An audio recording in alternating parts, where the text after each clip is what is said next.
Dans un village africain où les enfants rêvent grand, Toto, lui, rêve trop grand.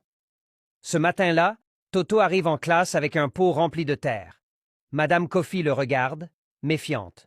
« Toto, qu'est-ce que tu nous prépares encore ?» Toto bombe le torse. « Madame, j'ai trouvé une plante magique. Elle réalise des vœux. » Toute la classe retient son souffle. Même la poule rousse, perchée sur le rebord de la fenêtre, penche la tête comme si elle comprenait Toto arrose son pot avec un sérieux incroyable. « Je fais un vœu. Que Madame Kofi soit gentille aujourd'hui. » La classe éclate de rire. Madame Kofi lève un sourcil. « Toto, si ta plante ne pousse pas d'ici ce soir, tu nettoies toute la cour. » Toto, paniqué, secoue le pot. « Allez, plante magique, pousse !»